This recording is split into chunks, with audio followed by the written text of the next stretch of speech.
Welcome to a two-part series on marital and non-marital assets as it relates to marital dissolutions.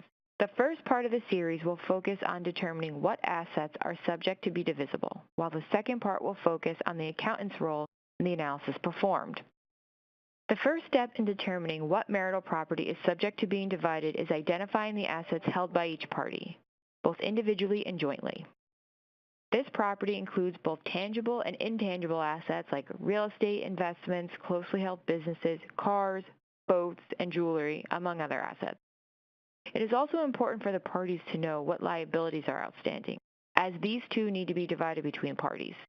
For the purposes of this presentation, we will focus on assets only. The next step is to understand how and when the assets were acquired. The acquisition of the assets is an important component in determining the classification of the assets as either marital or non-marital. There are three ways assets can be acquired: prior to the marriage, during the marriage, and by gift or inheritance. The easiest to understand is the acquisition during the marriage. Any assets purchased during the marriage that are funded with marital earnings are considered marital property.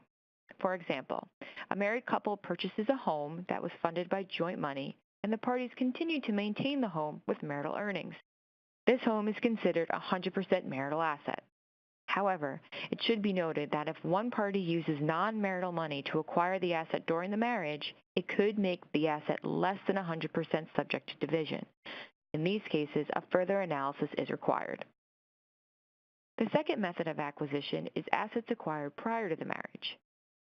The value of an asset that is held by one party as of the date of the marriage is considered a non-marital or separate asset. However, in certain states, if a non-marital asset appreciates during the life of the marriage, the appreciation could be subject to division between the parties, even if it's held separately from marital assets. A discussion on how to evaluate if an asset's appreciation is subject to division can be found in Part 2 of this series. The last method of acquisition is assets acquired by gift or inheritance. Assets acquired or inherited either prior to or during the marriage to one of the parties is considered a non-marital asset as long as it remains separate from marital property. As with the assets acquired prior to the marriage, in certain states, the appreciation in value can be subject to division upon a marital dissolution. The laws governing division of property in a marital dissolution vary by state. States fall into one of two categories: equitable distribution states and community property states. Currently, 41 states in the United States use the equitable distribution method, which divides assets and liabilities based on fairness and not equality. In these states, attorneys can raise various legal arguments based on the circumstances of the case to focus on the intent or reasoning on why funds should be treated a certain way. These states also tend to see appreciation of assets as property subject to division. Other states, known as community property states, tend to split assets equally. Any assets owned individually are not subject to division. As you can see on the map, all the states highlighted in blue are the community property states.